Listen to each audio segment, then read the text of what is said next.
Hello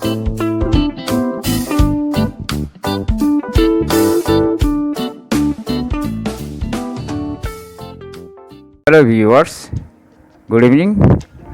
This is P. Biswas with another lesson on grammar, and today's topic is sentence patterns. I'll discuss all the patterns of all types of sentences if possible. But first of all, I am going to discuss about sentence pattern, that is about assertive sentence pattern.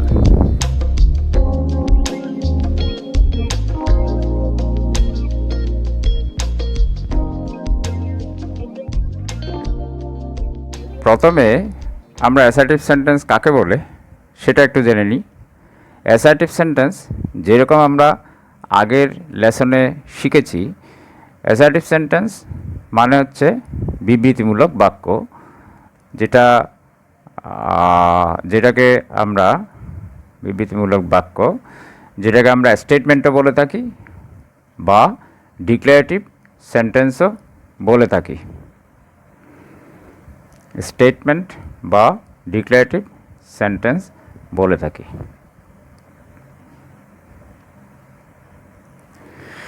আচ্ছা, এখন এই সেন্টেন্সটা খুবই গুরুত্বপূর্ণ, sentence প্যাটার্নটা খুবই গুরুত্বপূর্ণ, কারণ আমি আগেও বলেছি, গত ভিডিওতে বলেছিলাম যে আমরা ইংরেজিতে যতগুলো সেন্টেন্স ব্যবহার করি তার মধ্যে 80% হচ্ছে এই ধরনের অ্যাসার্টিভ সেন্টেন্স। তাহলে আমরা এখন জানবো অ্যাসার্টিভ সেন্টেন্স কাকে বলে। That is, what is an assertive sentence? An assertive sentence is such type of sentence which gives an statement or which declares something. Gives an statement, either giving an statement or declaring something, that is called assertive sentence. তার মানে যে assertive sentence বলতে আমরা বিবৃতিমূলক বাক্য বোঝায়। তাহলে a sentence that gives a statement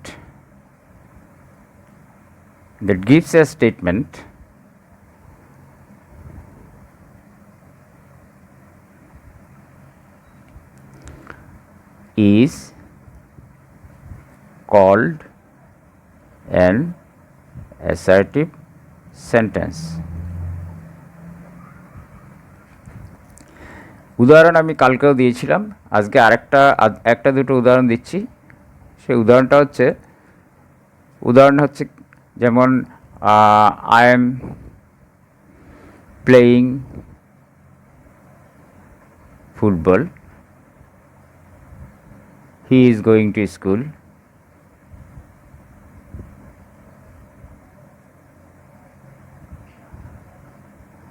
the earth moves round the sun,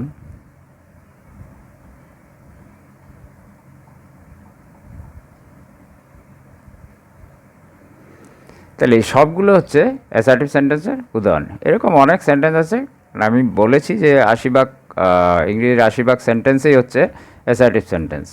এখন আমাদেরকে জানতে হবে যে এই সেন্টেন্সের প্যাটার্ন মানে অর্থাৎ এই সেন্টেন্সটা কীভাবে গঠিত হয়, তার মানে স্ট্রাকচারটা কীরকম। আমরা প্রথমে যখন এখানে এই এক্সাম্পলগুলো যদি আমরা লক্ষ্য করি তাহলে দেখা যাবে প্রথমে আমরা একটা সাবজেক্ট বসিয়েছি, তারপরে কি বসিয়েছি, একটা ভার্ব,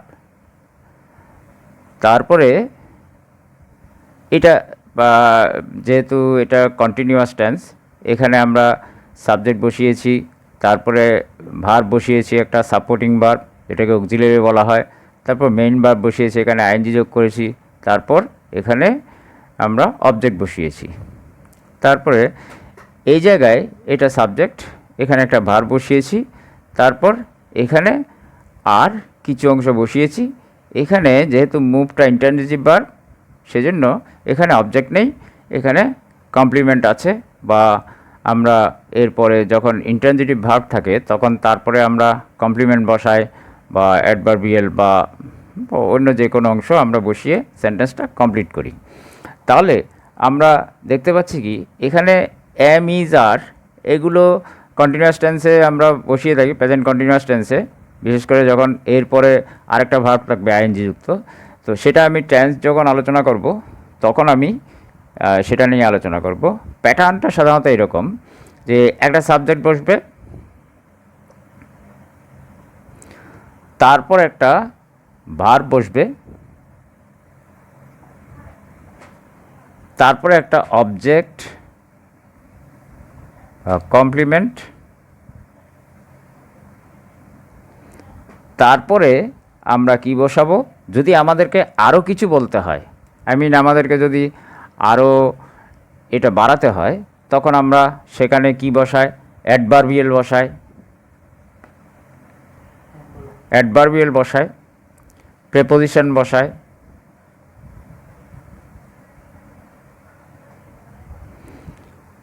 এবং আরও অন্য শব্দ বসায় প্রয়োজন অনুযায়ী। সেটা অবশ্যই আমাদের প্রয়োজন অনুযায়ী বসাতে হবে। এমন নয় যে যে কোনো ওয়ার্ড বসিয়ে দিলাম, আমাদের যা প্রকাশ করতে হবে, আমরা যা প্রকাশ করতে যাই সেই ধরনের ওয়ার্ডই আমরা বসাবো। এখানে একটা ব্যাপার, যে এখানে আমি ভার্ব লিখেছি, তাহলে এখানে আমি যখন প্রথম এক্সাম্পলটা নিচ্ছি, তখন এখানে there are two verbs, one is am and one is playing. So এখানে আমি কিন্তু শুধু ভার্ব লিখেছি। তাহলে এই যে শুধু ভার্বটা লিখেছি, তার মানে এই নয় যে এখানে শুধু একটা ভার্ব বসবে, এখানে ভার্ব গ্রুপও হতে পারে। ভার্ব গ্রুপ মানে কি, সেখানে একটা সাপোর্টিং ভার্ব থাকবে প্লাস একটা মেইন ভার্ব থাকবে। আর যেগুলো ইনডেফিনিট টেন্স যেগুলো আছে, বিশেষ করে প্রেজেন্ট ইনডেফিনিট বা পাস্ট ইনডেফিনিট যেগুলো আছে, সেখানে প্রেজেন্ট ইনডেফিনিট এবং পাস্ট ইনডেফিনিটের যখন আমরা সেন্টেন্স গঠন করি, অ্যাসার্টিভ সেন্টেন্স, তখন কিন্তু আমরা সাবজেক্টের পরে শুধু ভার্বটাই বসাই। আবার এখানে আরও একটা ব্যাপার আছে যে আচ্ছা, আমি এখানে একটা প্রেজেন্ট ইনডেফিনিট টেন্সের একটা সেন্টেন্স লিখছি, যেমন হি গোজ টু স্কুল, সেই স্কুলে যায়। এখন আমি এখানে যে স্ট্রাকচারটা দিয়েছি, সাবজেক্ট, ভার্ব, অবজেক্ট কমপ্লিমেন্ট, এটা যেহেতু ইন্ট্রানজিটিভ ভার্ব, সেটা আমি পরে আলোচনা করব, ইন্ট্রানজিটিভ ভার্ব, ট্রানজিটিভ ভার্ব। তবে এখানে একটুখানি বলে নিচ্ছি, যেই ভার্বের অবজেক্ট থাকে সেটাকে ট্রানজিটিভ ভার্ব বলা হয়, আর যে ভার্বের অবজেক্ট নেই সেটাকে ইন্ট্রানজিটিভ ভার্ব বলা হয়। যখন ইন্ট্রানজিটিভ ভার্ব থাকে, তখন আমরা এরপরে কমপ্লিমেন্ট বসাই বা প্রিপোজিশন বসাই, এরপরে হয়তো অন্য ওয়ার্ড বসাই, তাহলে আমাদের একটা সেন্টেন্স হয়ে যায়, ফুল সেন্টেন্স হয়ে যায়। আর যদি এটা যদি ট্রানজিটিভ ভার্ব হয়, তখন আমরা কি করি, তখন আমরা যেমন যদি he gave me a pen, তাহলে দেখা যাচ্ছে এখানে একটা অবজেক্ট আছে, এখানে সাবজেক্ট, তারপরে ভার্বটা বসালাম, তারপরে অবজেক্ট, তারপরে এটা অবজেক্টের কমপ্লিমেন্ট। এটা আমি পরে আলোচনা করব, সাবজেক্টের কমপ্লিমেন্ট কি, অবজেক্টের কমপ্লিমেন্ট কি, কারণ এটা আলোচনা করতেও সময় লাগবে। আজকে এই বিষয়ে আমি আলোচনা করব না, আজকে শুধু আমি সেন্টেন্স প্যাটার্নটাই আলোচনা করব। তাহলে এখানে যেই জিনিসটা আমাদেরকে মনে রাখতে হবে, যে যদি কোনো অ্যাসার্টিভ সেন্টেন্স সেটা যদি প্রেজেন্ট ইনডেফিনিট টেন্সের হয়, তখন আমরা শুধু সাবজেক্ট বসাবো, এরপরে ভার্বটা বসাবো, তারপরে অবজেক্ট, ভার্ব অনুযায়ী আমাদেরকে অবজেক্ট বসাতে হবে। যদি ট্রানজিটিভ ভার্ব হয় সেখানে অবজেক্ট হবে, আর যদি ইনট্রানজিটিভ হয় তাহলে কমপ্লিমেন্ট বসবে। এরপরে আমরা যদি বাড়াতে চাই, যেমন এখানে যদি আমি বলি যে হি গোজ টু স্কুল এভরিডে, অথবা লিখতে পারি ইন দ্য মর্নিং,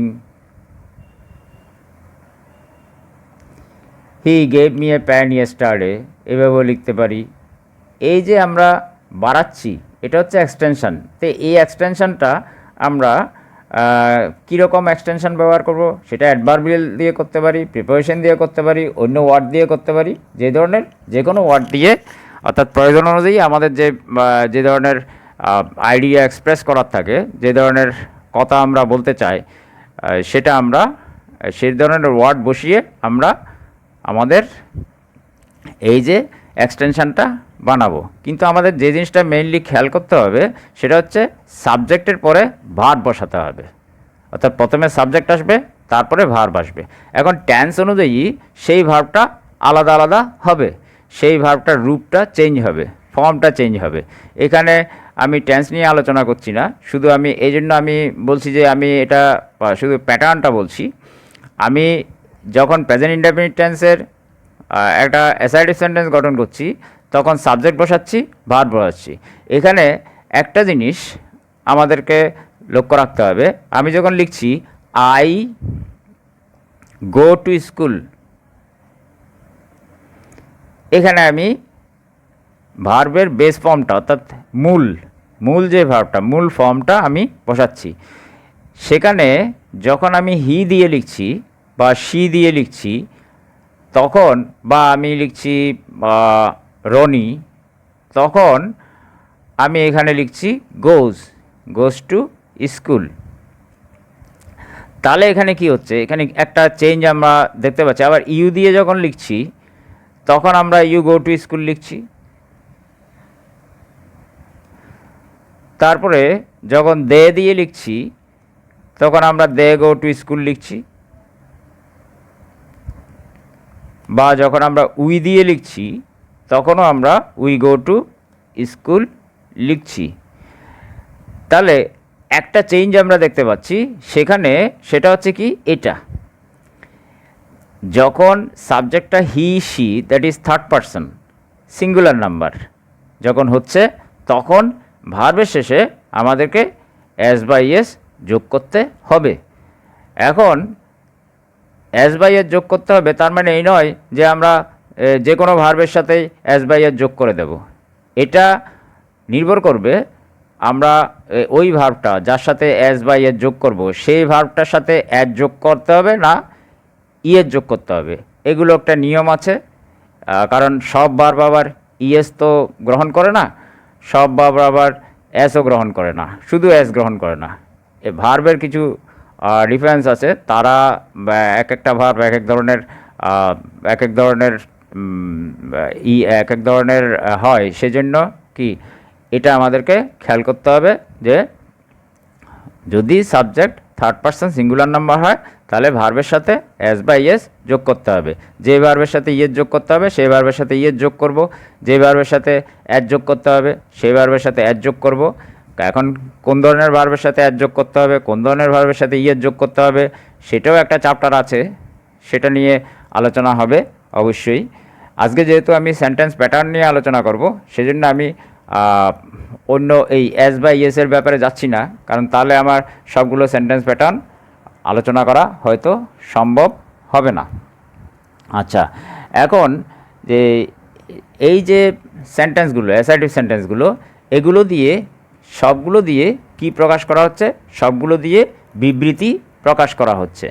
এখানে একটা জিনিস আমাদের খেয়াল রাখতে হবে, ইংরেজিতে মেইন যে স্ট্রাকচারের যে মেইন জিনিসটা সেটা হচ্ছে সেটা বাংলা থেকে একটু ডিফারেন্ট। কীরকম ডিফারেন্ট? যেমন বাংলায় আমরা বলি যে, আমি যেটা বললাম, আমি স্কুলে যাই, বা আমি ভাত খাই, বা আমি কাজ করি। এখানে সবগুলো ক্ষেত্রে দেখা যাচ্ছে যে সাবজেক্টের পরে অবজেক্ট বসেছে, সাবজেক্টের পরে অবজেক্ট, কিন্তু অর্থাৎ কর্তার পরেই আমরা কি বসাচ্ছি, কর্ম বসাচ্ছি। কিন্তু ইংরেজির ক্ষেত্রে আমাদের কি করতে হবে, ইংরেজির ক্ষেত্রে অর্থাৎ তাহলে এটা যদি এই যে বাংলার যে স্ট্রাকচারটা হলো বিবৃতিমূলক বাক্যে, সেখানে আমরা কি লিখব, সেখানে আমরা লিখব কর্তা কর্ম ক্রিয়া। ইংরেজিতে আমাদের খেয়াল রাখতে হবে এটা একটু চেঞ্জ হবে, সেটা হবে কর্তা ক্রিয়া কর্ম।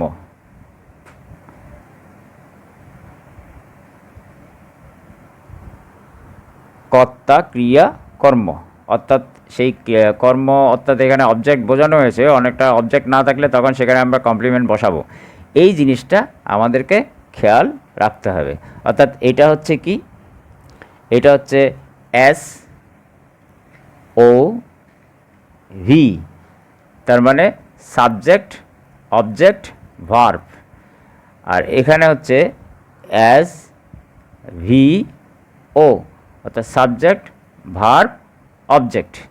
এই জিনিসটা আমাদেরকে খেয়াল রাখতে হবে। এটা যদি আমরা খেয়াল রাখতে পারি তাহলে আমরা যে কোনো অ্যাসার্টিভ সেন্টেন্স গঠন করতে পারবো।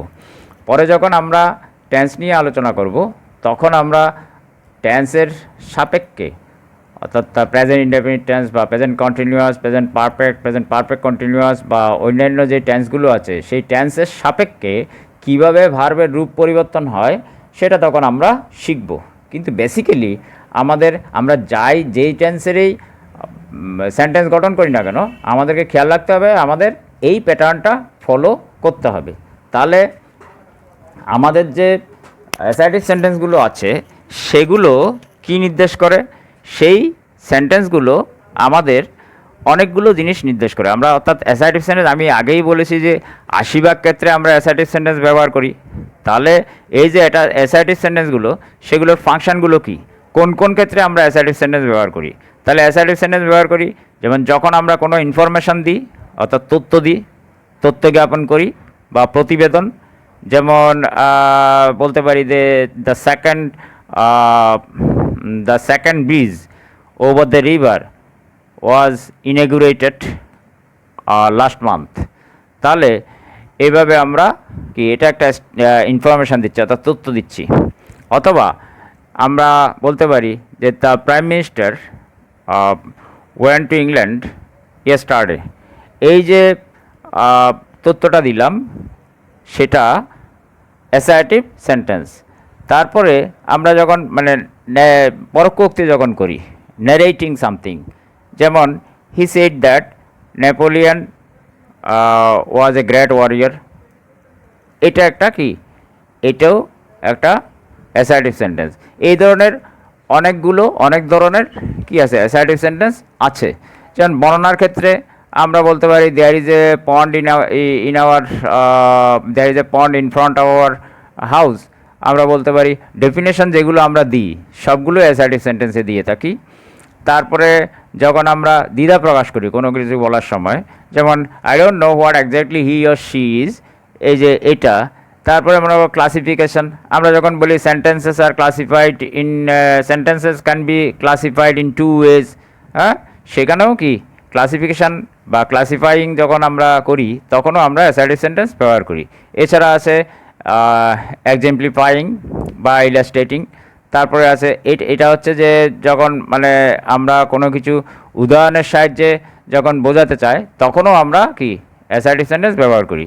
স্টেটিং, কোনো কিছু যখন আমরা বর্ণনা করি কারণ, স্টেটিং কজ। তারপরে যখন আমরা একটা পদ্ধতি বর্ণনা করি, আমরা যখন কোনো একটা বিষয়ে অস্বীকৃতি জানাই, আমরা যখন কোনো একটা বিষয় দৃঢ়ভাবে বলি, যেমন yes sir, I M a good boy or I can do the work. Expressing obligation, তবে বাধ্যতা যখন আমরা প্রকাশ করতে যাই, আই মাস্ট ওবে মাই প্যারেন্টস। তারপরে কোনো কিছু সম্ভাবনা বা অনুমান, এই ক্ষেত্রেও কিন্তু আমরা অ্যাসার্টিভ সেন্টেন্স ব্যবহার করি। যেমন if he comes I will go, or আমরা বলতে পারি যে if it rains will not go out. তারপরে কম্পেয়ারিং, তুলনা করার জন্য, যেমন he is as cunning as a fox. Contradicting, বৈপরীত্য বোঝানোর জন্য, I don't worry but I can't keep from thinking. Apologising, ক্ষমা চাওয়া বা কোনো কিছু স্বীকার করে নেওয়া, যেমন আই ব্যাগ ইউর পার্ডন। তারপরে আমি কোনো কিছু স্বীকার করে যে আমি বললাম যে আই এম গিলটি। তারপরে আমার এবিলিটি প্রকাশ করার জন্য, শারীরিক সামর্থ্য বা I can do the work easily. তারপরে পসিবিলিটি, সম্ভাবনা প্রকাশ করার জন্য, হি মে কাম হিয়ার টুডে। তারপরে গিভিং পারমিশন, যেমন অনুমতি দেওয়ার জন্য, আমি বললাম যে ইউ মে গো আউট। তারপরে আমি বললাম অ্যাপিলিং, অর্থাৎ আবেদন প্রকাশ করার জন্য, যেমন I pray to your kind self for granting me 3 days sick leave. তাহলে এই সমস্ত ক্ষেত্রে আমরা অ্যাসার্টিভ সেন্টেন্স ব্যবহার করতে পারি বা অ্যাসার্টিভ সেন্টেন্সেই ব্যবহার করি। আর এই জন্যই বলা হয়েছে যে আমরা এখানে কটা পেলাম, প্রায় 20টার মতো আমরা কি পেয়েছি, যে 20টার মতো পয়েন্ট পেয়েছি যেখানে আমরা অ্যাসার্টিভ সেন্টেন্স ইউজ করি। এখন আমি এক্সাম্পলগুলো লিখলাম না, কারণ এগুলো হয়তো আমরা না জেনে আমাদের মানে না জেনে আমরা নিজেরা না জেনে হয়তো ব্যবহার করে ফেলছি, সেজন্য আমাদের এতগুলো জানাটা খুব বেশি ইম্পর্ট্যান্ট নয়। কিন্তু তারপরেও শুধু এটা মনে রাখার জন্য, যদি আমরা কী কী ক্ষেত্রে আমরা ব্যবহার করি, এটা শুধু একটু জেনে রাখার জন্য আমি এই পয়েন্টগুলো বললাম, এই জন্য আমি এক্সাম্পল দিলাম না। তবে আমরা যে সমস্ত অ্যাসার্টিভ সেন্টেন্সেই ব্যবহার করি সেটা কোনো না কোনো উদ্দেশ্যে ব্যবহার করছি, তার কোনো না কোনো ফাংশন আছে, এই ফাংশনগুলোই শুধু আমি বললাম। তো ফাংশনগুলো মনে রাখাটা জরুরি নয়, যেটা বেশি মনে রাখা জরুরি সেটা হচ্ছে স্ট্রাকচারটা, অর্থাৎ এস ও ভি, এখানে এস ভি ও বাংলায় হচ্ছে কর্তা কর্ম ক্রিয়া, ইংরেজিতে কর্তা ক্রিয়া কর্ম। এই জিনিসটা জেনে রাখা আমাদের খুবই জরুরি। আরেকটা জিনিস যেটা এখানে আমি টু বি ভার্ব নিয়ে একটু আলোচনা করে দিই। টু বি ভার্ব হচ্ছে কি, verb to be. To be verb হচ্ছে সাধারণত এম, ইজ, আর, এটা হচ্ছে প্রেজেন্ট টেন্সে বসে।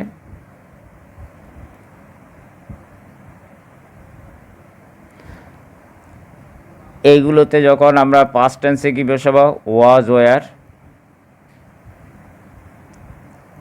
পাস্ট টেন্স আমরা ওয়াজ, ওয়ার বসাবো। তাহলে এখানে এই এম, ইজ, আরের ব্যবহারটা একটু আমরা দেখে নিই। আয়ের সাথে এম বসবে, এটা অন্য কোনো সাবজেক্টের সাথে বসবে না, এমটা শুধু আয়ের সাথেই বসবে। ইজ এবং আর সেগুলো অন্যান্য পার্সনের সাথে বসে, কিন্তু এটা ফার্স্ট পার্সন সিঙ্গুলার নাম্বারের সাথে এমটা শুধু বসবে। আর উইয়ের সাথে আর, ফার্স্ট পার্সন প্লুরাল। ইউ, আমরা জানি ইউ সিঙ্গুলার প্লুরাল দুটোই হয়, ইউ আর, ওই জন্য ইউ এর সাথে সবসময় আরই বসে প্রেজেন্ট টেন্সে। হি, সি, তারপরে হি, সি বা লিখলাম রনি, যে কেউ, সেটা হবে ইজ, বা ইটও লিখতে পারি এখানে, ইট। নিম্ন শ্রেণীর প্রাণীর ক্ষেত্রে আমরা ইট প্রনাউন ব্যবহার করি, বা কোনো বস্তু বোঝাতে আমরা ইট প্রনাউন ব্যবহার করি, তাহলে তার সাথেও কী বসবে, ইজ বসবে। কিন্তু যখন আমরা প্লুরাল, এগুলো সবগুলো হচ্ছে প্লুরাল, দে, আর। এখানে একটা জিনিস মনে রাখা উচিত, যে অনেকের হয়তো একটা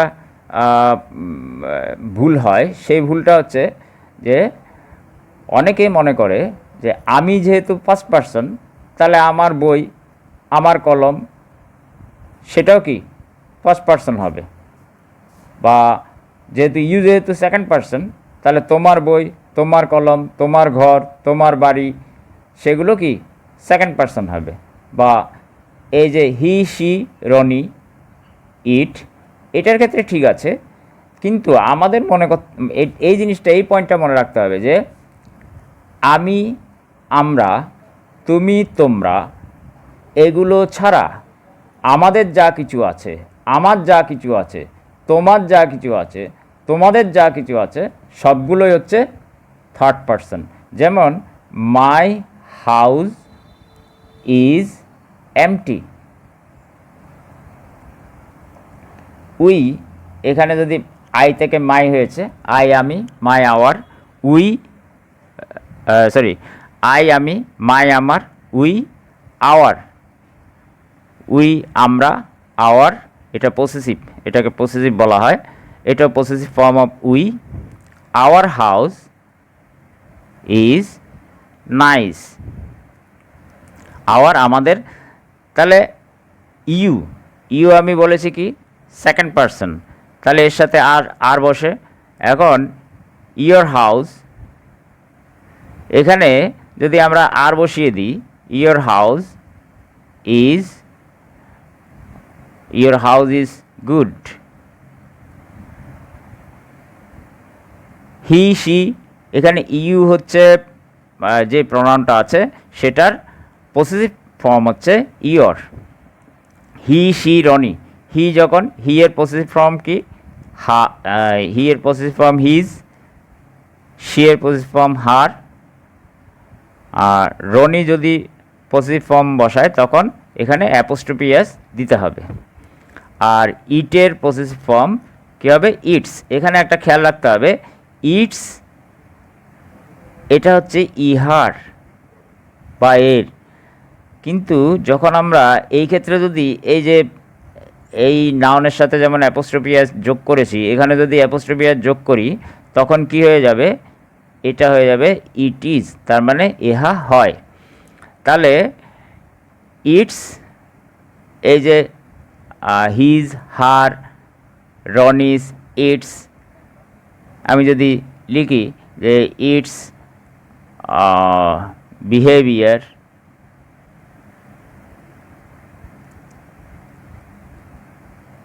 is very nice.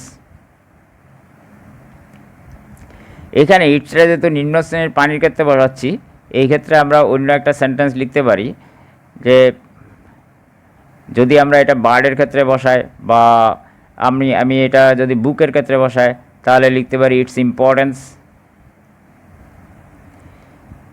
Importance is great, এর গুরুত্ব অনেক। এটা আমরা এইভাবে লিখতে পারি। তাহলে আমাদের মনে রাখতে হবে আমি, আমরা, তুমি, তোমরা এগুলো ছাড়া আমাদের যা কিছু আছে, তোমাদের যা কিছু আছে, তাদের যা কিছু আছে, তার যা কিছু আছে, সবগুলোই হচ্ছে থার্ড পারসন। এখন এখানে এটা থার্ড পারসন সিঙ্গুলারও হতে পারে, প্লুরালও হতে পারে, সেটা অন্য ব্যাপার। যদি প্লুরাল হয় তাহলে আর বসাতে হবে, আর যদি সিঙ্গুলার হয় তাহলে ইজ বসাতে হবে। এই ক্ষেত্রে আয়ের সাথে এম বসবে, উই এর সাথে আর বসবে, ইউ এর সাথে আর বসবে, ইউ এর সাথে এখানে ইউ এর সাথে আর, হি, শি, রনি বা ইট এগুলোর সাথে বসবে ইজ, দে, আর। এটা গেল টু বি ভার্ব নিয়ে। আর যখন আমরা এটা যখন ফার্স্ট ফর্ম হবে তখন আমরা এখানে বসাবো আই ওয়াজ, এম এর জায়গায় ওয়াজ হয়ে যাবে, উই এর সাথে হবে ওয়ার, ইউ এর সাথে ওয়ার, ইউ এর সাথে ওয়ার, হি, শি, রনি, ইট, এটার সাথে হবে ওয়াজ। তারপরে এগুলো সবগুলোর প্লুরাল হচ্ছে কিন্তু দে ওয়ার, ইটের প্লুরাল কিন্তু দে, এটা আমাদের খেয়াল রাখতে হবে। তাহলে এই গেল আমাদের অ্যাসার্টিভ সেন্টেন্সের প্যাটার্ন। তাহলে এই হলো অ্যাসার্টিভ সেন্টেন্সের প্যাটার্ন। মোটামুটি আমরা এছাড়া আমি একটু ফিউচার টেন্সটা মনে হয় একটু বলে নিলে ভালো হয়। ফিউচারের ক্ষেত্রে আমরা যখন ফার্স্ট পারসন ব্যবহার করি আই, তখন এর জায়গায় আমরা কি করি, একটা মানে শ্যাল বসাই, উই শ্যাল, ইউ, এখানে উইলও বসানো যায়, অসুবিধা নেই, এখানেও উইল বসানো যাবে, অসুবিধা নেই, ইউ উইল, তারপরে হি, শি, ইট বা যে কেউ, রিনা, উইল, দে, উইল। এখন ব্যাপার হচ্ছে কি, এটা শ্যাল উইল, এখানে এরপরে আমাদেরকে ভার্বটা বসাতে হবে। আমি বলি shall will, I shall go or I will go, we shall বা we will go, you will go, Rina or he, she, it will go, they will go। এটা হচ্ছে future indefinite tense, future indefinite টেন্সের assertive sentence. তাহলে এখানে এই স্ট্রাকচারটা একটু different এটার থেকে, কারণ এখানেও কিন্তু আমাদেরকে ভার্ব গ্রুপ বসাতে হচ্ছে। আমি যেরকম বলেছি সাবজেক্ট বসবে, এরপরে ভার্ব বসবে, তারপরে অবজেক্ট বসবে, সাবজেক্ট বসবে, ভার্ব বসবে, অবজেক্ট বসবে, কমপ্লিমেন্ট বসবে। সেখানে যখন আমরা দুটো ভার্ব একসাথে ব্যবহার করছি, শ্যাল গো, উইল গো, তখন একটা কনফিউশন হয়তো থাকতে পারে যে এখানে ভার্বের কথা বলা হলো, আবার আগে শ্যাল আনা হলো, উইল আনা হলো। তাহলে এটা কিন্তু ফিউচার ইনডেফিনিট টেন্সে আমাদেরকে কি করতে হবে, আমাদেরকে একটা সাবজেক্টের পরে শ্যাল বা উইল বসাতে হবে, তারপরে ভার্বের বেস ফর্মটা বসাতে হবে। তাহলে এই হলো আমাদের অ্যাসার্টিভ সেন্টেন্সের প্যাটার্ন। তো আজ এই পর্যন্তই। পরবর্তীতে আমি অন্যান্য সেন্টেন্সের প্যাটার্ন নিয়ে আলোচনা করব। ধন্যবাদ সবাইকে।